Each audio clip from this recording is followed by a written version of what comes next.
The Loyalsock Trail stretches nearly 60 rugged miles through Pennsylvania's wild backcountry. Towering forests, sweeping vistas, and endless stream crossings reward every hard climb and rocky descent.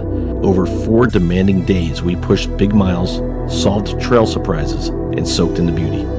Join us for an unforgettable journey along the wild and challenging Loyalsock Trail. Well, what's going on? So, Loyalsock Trail, after the hike, there's a Loyalsock logo right there. Been a few weeks since I've done the hike, and the videos have all been put up, so I've got my thoughts about it and some of the things that happened, including my insoles. But before I get into that, I went online and I looked for some of the more frequently asked questions about the Loyalsock Trail. These are in no particular order, but now that I've got firsthand knowledge about it, I figured this is a good way to talk about the trail with the questions that people are actually asking about it. So we'll start with that, and then I'll talk about some of the things that happened to me, including my insoles, which by far, hands down, the weirdest trail repair I've ever had to make. So, the first question I found was, how hard is the Loyalsock Trail really? Overall, it's a moderate hike. There's sections that are strenuous, and that includes, depending on which way you're going, but that first climb, if you're going west to east, the first 2 climbs, west to east. There's a few other steep ones, but those 2 are steep and long. The first one particularly is very, very steep right out of the parking lot. I'll put a picture up here that I took just across. I was on the trail and I just turned sideways and took a picture of the actual angle of the video, or angle of the hill. And that's not even the steepest spot. That's just where I had room to stop. So right off the bat, you get beat up going up that hill. You go along the plateau and you come down, you're about 5 miles in, you're at the base of your next climb, and you're really only about 1.25 miles from where you parked. And you don't know that, well now you do, but I didn't know that until I looked at the map and I saw how close you kind of come up and come back, and you parked here and you're going back up the second hill. So that first day though, hardest day, there are other climbs that are steep, but way, way, way shorter. So it's a moderate trail, but with some very strenuous spots. Question number 2, how long does the hike take? The fastest known time is like 12 hours and 50 minutes for almost 60 miles. Would not expect most people to do that, and having done it, it's insane to me that somebody did it that fast. We did it in 4 days. You could do it in 3 with more daylight hours and better planned out. Like now that I know how everything goes, could probably do it in 3. I think I would do it in 5 though, if just so I had a little more time to check out the vistas and enjoy some of the scenes and just enjoy it more. It's a very enjoyable trail, very beautiful, a lot of vistas. 4 days, you can do it. I would allot for 5, and if you're really just like the hike instead of the camp, you could probably do it in 3. You could do it in 7 if you wanted to, but it'd be really short days. There's some reasons why it's hard though, and that comes up in the hiking question. So I'll get to that in a question or 2 here. The third question was, what direction is best? There is no best direction. I've got it over here. Hold on. Okay, back. So one of the best things to have, the Loyalsock Trail Guide and the maps. So the maps are broken into 3 different sections: map 1, map 2, and map 3. This is the entirety of the Loyalsock Trail. As far as which direction is best, I would follow what the guidebook says. That is the recommended way as far as I can tell, but it's from mile 0 to mile 59.7 or 8, whatever it is. That gives you your hardest climb first, and then easier days. There's a little climb 2 little climbs towards the end. They're not horrible, but it makes the easiest hike, I think. I would rather do that climb or the 2 climbs on day 1 with fresh legs than try to come down a steep climb, then climb up and then come down a really steep climb to the car on day 4 or 5 or even day 3, depending on how you do it.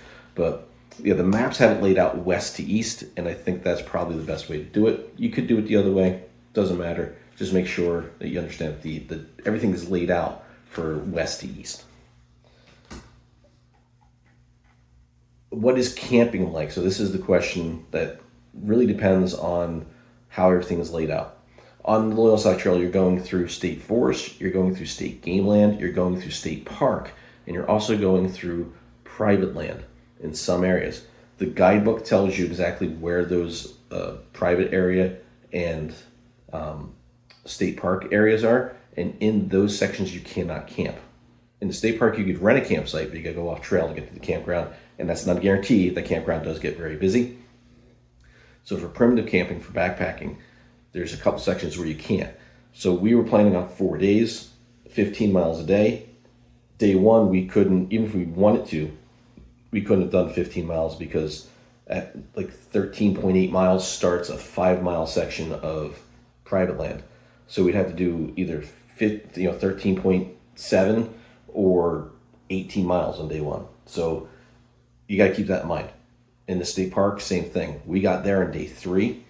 Well, actually, we got this state park on day 4. So day 3, we camped right on the edge, like the furthest campsite in towards that state park. There was no camping before that.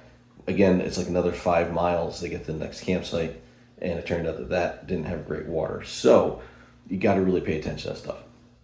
Campsites, most of them are near water, have trees, and suitable for tents or hammocks. So camping, not a problem. Plenty of campsites.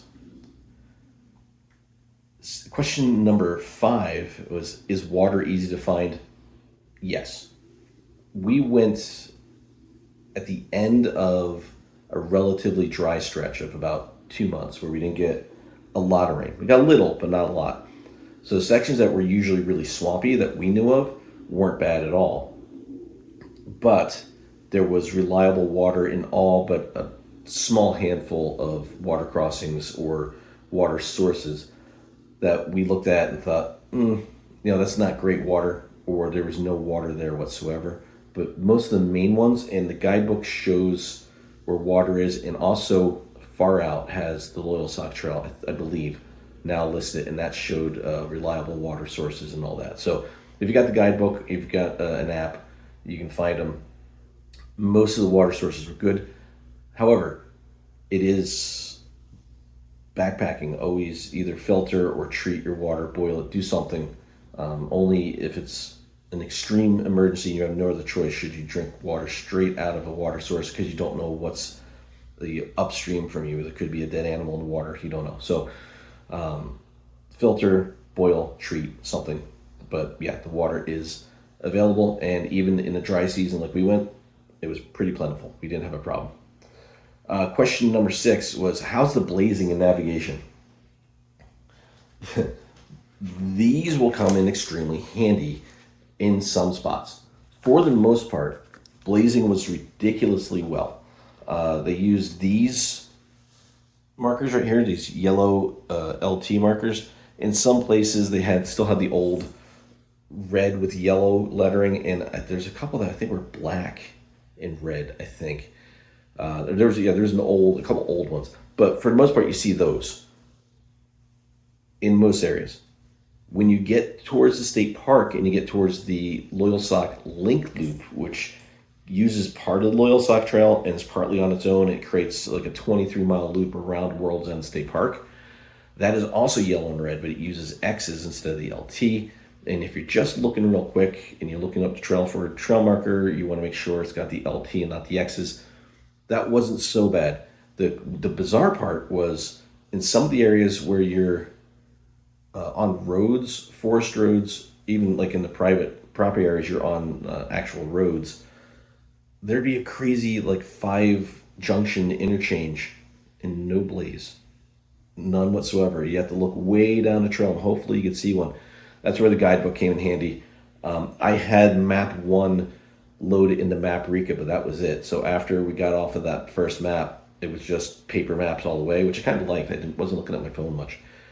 So it wasn't impossible. We had 3 people who were experienced hikers. John, Chryzacone, Alpha Gal, he just did the AT, so he's like looking for blazes left and right, so he's good at that. But if you have a little bit of trail experience and some common sense in the maps, easy to do. Just keep in mind there are some spots where you might just walk right past the blaze because it's overgrown or it was not well marked. I don't know if that's just they haven't gotten around to trail maintenance this year where they're fixing their trail markers or whatever the case may be. There's a few spots that wasn't horrible. We never felt lost. There are some of the mileage markers that we never saw. So every mile they put like a number disc up. Some of those we didn't see. So either they fell down or somebody grabbed them or we just didn't see them. There were a few of those missing, but we saw most of them. So yes, well mapped, well marked for the most part, relatively easy to navigate, but there are a few spots, like any trail, over 60 miles, you're going to have a couple spots that are a little bit sketchy. So just pay attention. Question number 7, any wildlife bugs or surprises? I think we saw bobcat on the way in. I vaguely remember someone seeing a bobcat like on a drive to the trailhead. But we saw a lot of deer, heard a lot of owls, coyotes, a whippoorwill at one point. There were squirrels, probably rabbits and small things that we didn't see. There can be, however, you can't have bears out there. You can't have skunks and porcupines. So you got to be aware of those. Rattlesnakes, we did see a handful of garter snakes or black snakes, but we did see that one big rattlesnake on, I think it was lower Alpine Vista. So yeah, it was the first one when you come up out of Rhodes Falls. So he was chilling out there, or she was chilling out there. Was pretty chilly, so had its black pigment up, trying to catch as much sunlight as possible, just warming up. Never got aggressive, never rattled, didn't really seem to mind that we were there because we weren't getting close, but was there. So keep in mind you will see rattlesnakes in some of those areas. But yeah, you can run across any kind of wildlife when you're out backpacking. We don't have grizzly bears in Pennsylvania or anything like that. So the biggest thing you're going to see is a bear, maybe a deer. And if for some reason they really feel like it, you could, I guess, theoretically see an elk out there if one decided to start coming east, because you're getting close to the elk range out there by where the trail starts. So it is a possibility. I can't say you will ever see one, but you could.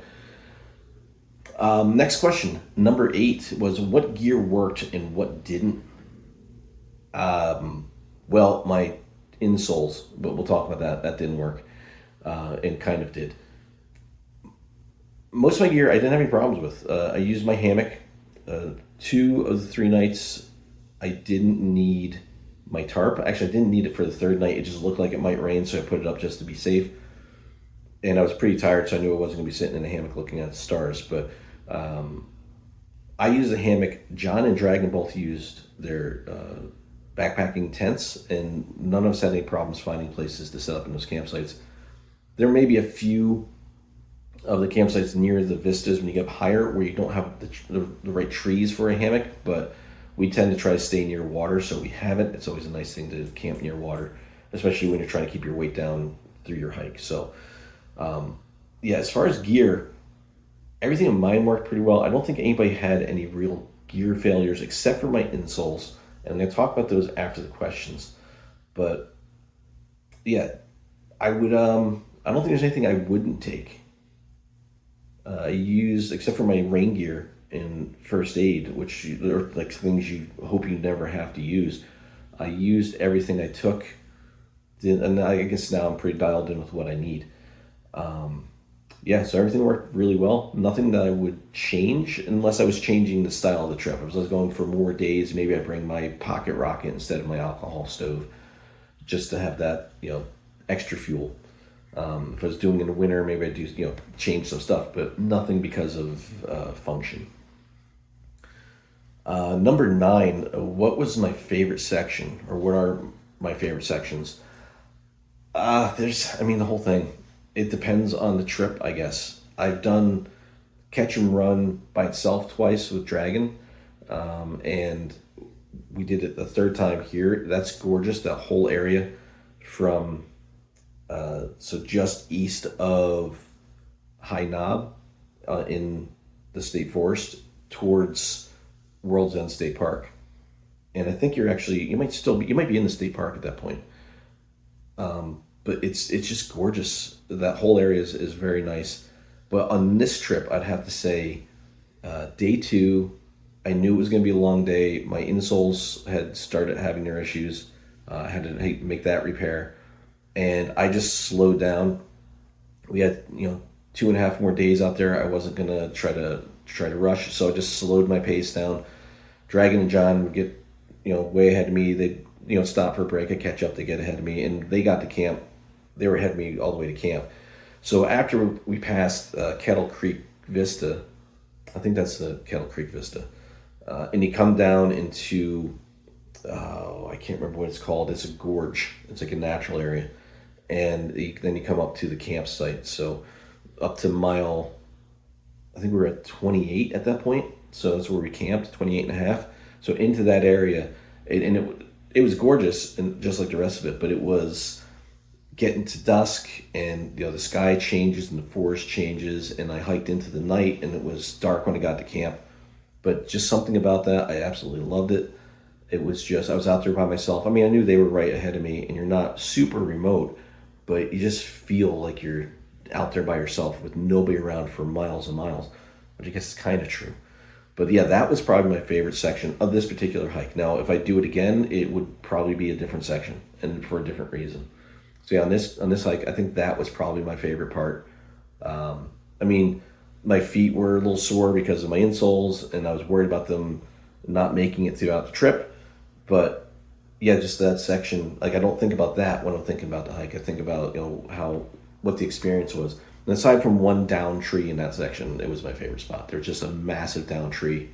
I didn't record there, so I was so frustrated when I saw it. I was like, oh, come on. It's right by our access road, and it's a big tree. It was bad. But other than that, it was great. Question 10, would I hike it again? Yeah, absolutely. I would do it again. Like I said, I'd probably do a couple things different. I'd do it in 5 days instead of 4. I would probably, what's it called, Smith's Knob or something like that. I'd probably skip that. There's a bypass around it. That's on day 1. It's after your second climb. So you do this big climb, you come down, you go back up, and you get up on top of the mountain, and then there's a little pimple on top there. It goes 300 feet up and 300 feet down, and there's a nice vista, but there's a bypass that goes around it, and I'd probably use that the second time. But yeah, I would definitely hike it again. It's a gorgeous trail. Maybe in a different season. I don't know. Just to get a different view of it. I'd do it the same direction because I really don't want to do that descent at the end of that trip. That would be brutal. So those were the 10 questions I found that people had asked the most, and not necessarily to me, but that's what people seem to ask the most. So now I want to talk about on the trail. I had a couple issues, and I talk about them briefly in the video, more about the insoles, but on day 1, that climb, right out of the parking lot, we had stayed at World's End State Park the night before, and we left early. I mean, I think we got to the trail by like 8, so we got up, got ready. It was on a Friday that we started. I work throughout the week. I work 4 10-hour days, so I'm up early, I'm up late. So I was pretty tired. I drove out there the night before. John had come in, so we're talking to him. So I don't think I got enough sleep. And when we started, you hit this climb, and it feels like it's vertical. It's very, very steep. And I was wearing my squawk, which I don't have handy right now, but it's like an alpha polar fleece. I'll put a link to them. They're very cool. They're like almost like a vented fleece hoodie, and it looks almost like chainmail, like fleece chainmail. They're very cool, and they allow you to vent while you're still staying warm. And I thought, oh, I'll be fine, because usually when I start a hike, I take everything off except for like what I'm wearing it right now. Like I'll just go, and then I'll warm up as I go. So I thought this will vent and I'll be fine. But I think I was overly tired. I slept well, but I was still pretty tired. And we hit this climb. I overheated in 2007, I think. I think it's 2007, 2008, somewhere in that area, I got heat exhaustion when I lived down in Florida. And I think my body just kind of panicked because I was overheating really quickly. And I started to get a little lightheaded, and I didn't feel right at all. And I stopped and took the squawk off. I'm not blaming the squawk, but I took the squawk off to just help ventilate, and went a little further, and I just wasn't cooling down. So, like, I knew immediately when I stopped the second time, like, I just took my pack off, I dropped it to the ground, I just sat on it, and that's not something I usually do. And that was my body saying, you got to stop for a minute. So, to Dragon and John's credit, immediately the questions were being asked, how do you feel, what feels wrong, how's your heart rate, all this stuff we were checking, and drank some water, had a snack, and immediately bounced back and felt fine. And I think we stopped for about 30 minutes, and I felt okay. I was a little sweaty, but I was okay. Geared back up, and then we kind of took our time. It took a little longer to get to where we wanted to go because of that, because it kind of slowed down a little bit just to self-evaluate. But while I was sitting there, I did, for about 5 minutes, I had the thought in my head of, I'm not doing this, I'm done. Just because I felt off.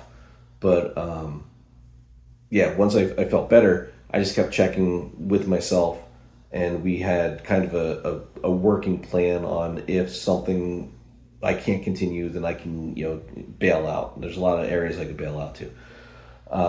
But we got to lunch, everything was fine. We hit our next climb, and that was really the big test of hitting another climb and seeing how I reacted to it. And I was fine. So it was at that point I started thinking, well, I haven't slept well. I didn't eat really well. I usually pre-hydrate the day before a big, probably 2 days before. I just drank a lot of water, and it didn't do any of that. So I probably just wasn't prepared for that climb, which is what it was. So I felt fine. We got up that Smith's Knob, and then the second thing happened that I was like, what is going on today? As we were coming up, and I was taking my time, so John and Dragon are ahead of me, I catch up to them at the top, and I'm getting a cramp in my left quad, which doesn't usually happen. So I'm like, I need to stretch a little bit, drink some water. We stop. There's a Vista up there. It's really nice. So we didn't stop for long, just enough to have a snack. I stretched. We started going over the crest of that, and both my quads, so right above my knees, both just did that, and I almost couldn't move on a trail. And it's really steep, so there's nowhere to stop and try to stretch, and I'm trying to stretch them and hike. So I had to come down this incline with my quads cramping up, and I just burned them up for the next 2.5 days. Like, every time I took a step, my legs were so sore. So that really slowed me down. But I mean, there's not much you can do. They stopped cramping up. I stretched them out. I was okay, but they were just sore. So I had overheated first thing out of the gate. We're at your lunch, had that happen, and then we stopped for a break, maybe an hour and a half before we found camp. And I'm sitting on the log. I got my pack off. We're having a snack. We're there for probably 10 minutes. Not a care in the world. All of a sudden, right here, I had a yellow jacket just decide it hated me, and it just started attacking my shoulder. So I'm just like, what is going on today? Like, how many curveballs can get thrown at you in one day? And it's right where the pack rests. So I'm not allergic to them, so that wasn't an issue. But I'm like, so do the rest of the day with my pack rubbing on a bee sting. And when we found camp, we got to the first camp, and I was ready to be done. And we still had 2 miles to go that we wanted to do for the day. But we're all looking at it, and there was water. It was getting dark. And I would have kept going if we had to. But when we start reasoning, well, it's only 2 miles over 3 days to catch up. And, we don't know what the next campsite's going to look like. We know there's a group ahead of us, so maybe they're going to be there. And we decided to stop there. I was absolutely fine with it. So, that was my day one. It was just curveball after curveball. After, on top of this, toughness of those climbs. So it beat me up day one. I'm not going to lie, but it was fun. And then on day two, the Insole Incident happened.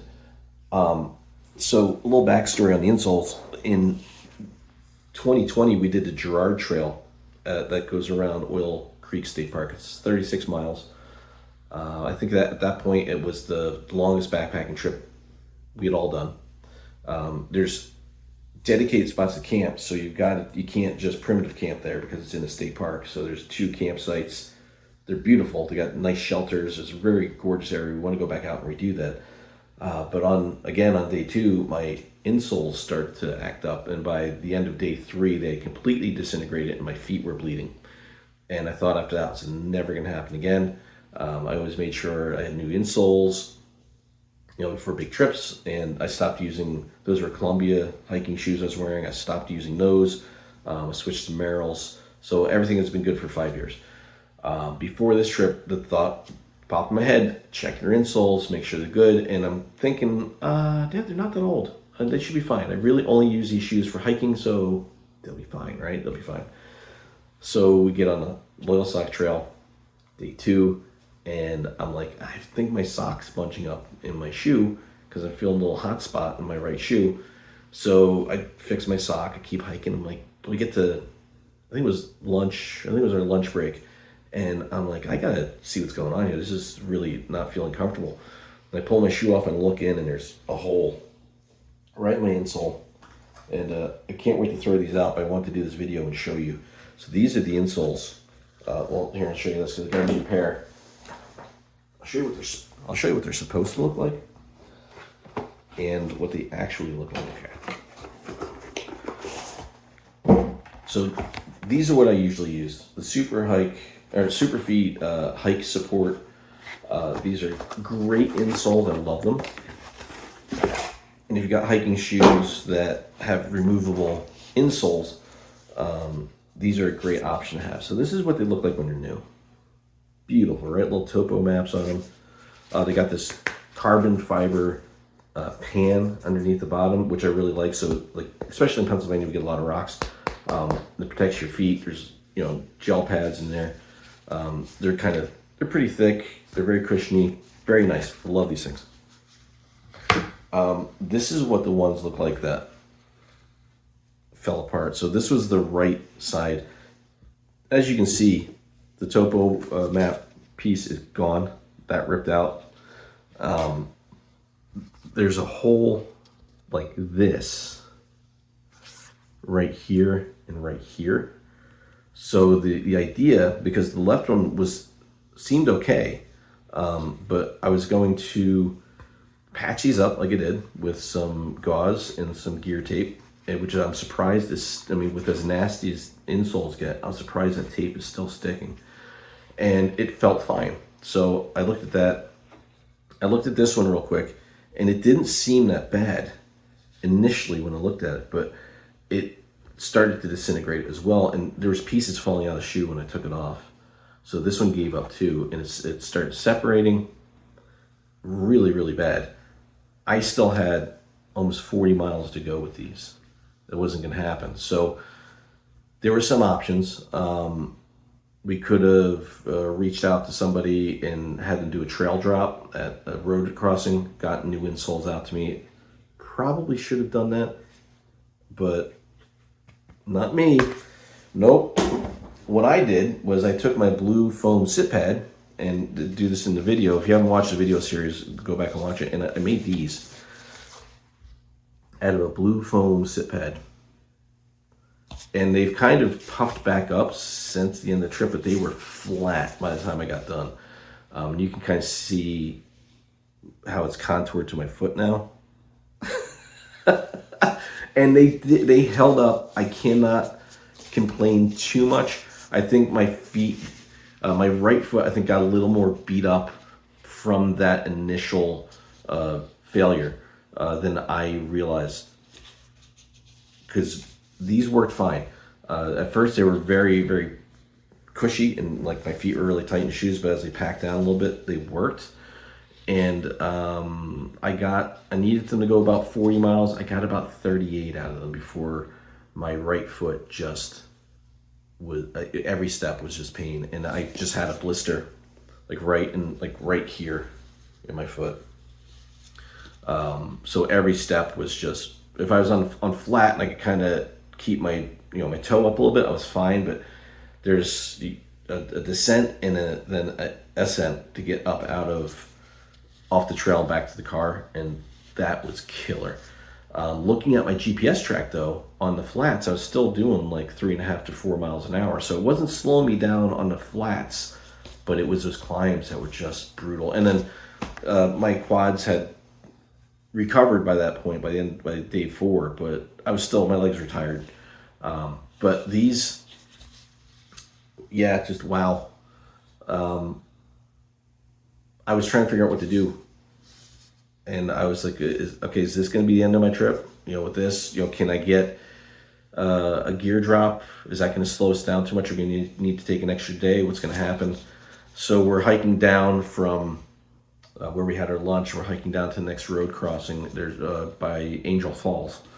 And as we're coming down, I'm just going through a checklist in my head of what I have, what I can do. Can I repair these? Is there something I can do to repair them without having to stop? Do I have anything in my pack? Do I have any gear that I can do a repair on? And going through my head, and I'm like, if I only had some foam, I could make some insoles. If I only had some foam, and all of a sudden I'm like, wait, your foam sit pad. So we got down to the bottom, and John was kind of next to me, and I said, hey, take a look real quick and just kind of guesstimate. Do you think I can get 2 insoles out of that sit pad? So I just, it was that wide. Like, you see it? Yeah, the sit pad is that wide exactly. So I was able to just put the insole on there, trace them out, and use my my Moore knife, my bushcraft knife, to cut them out. People are looking at me as they're walking by, like, what's this guy doing? But and I still had the handle section as like a little 6-inch sit pad that I was using for the rest of the trip. But this did work. If it was for a day or 2 days, would have been great. 2.5 days, didn't quite work. It got me there, but it wasn't the best. So sometimes you gotta have a little ingenuity on a trail or your trip's over. I will, though, at least for the next 5 years, because I'll probably forget in 5 years. But I'm going to make sure I have new insoles. So these are going in my shoes now. I've had these they showed up maybe a week or 2 ago. But I've been using the original Merrill insoles because I just take those out when I get the shoes. So I've been using those, and my feet aren't quite as happy as with the super feet. But yeah, I would recommend anyone who's interested in backpacking, who's near central Pennsylvania, north central Pennsylvania, either in the state or nearby or coming to the area, who wants to do this, definitely give it your consideration. It's a great trail. It's well maintained. It is mostly well marked, except for some of those weird intersections, but it's easy to figure out. Camping is plentiful. Water was plentiful. There's a ton of views and just natural beauty. You go through some areas like Ketchum Run that are just incredible. And yeah, there's not a lot of downs to the trail. Like, sometimes I look at it and go, well, the mapping was horrible. Everything clicked all the boxes. It's a great trail. Make sure you have new insoles, and just be ready for a challenge on some of those climbs. But other than that, I had a really great time. Definitely would consider doing that again. I hope any of this or some of it helped you guys out. If you're getting ready to do it, or you've done the trail, you have any questions, or you have a different point of view on something, put it in the comments. Love to hear it, and maybe help somebody else out who's reading. So now I'm just figuring out what the next adventure is going to be. We're in fall now, and winter's on its way, so I'm excited for some winter camping, and hopefully we have snow. There'll be some snowshoe adventures coming. They're saying we're gonna get snow. That's what they're saying. So hopefully they're right. But that's gonna do it for this one. Hope you guys enjoyed it, found it informational, and I'll see you in the next.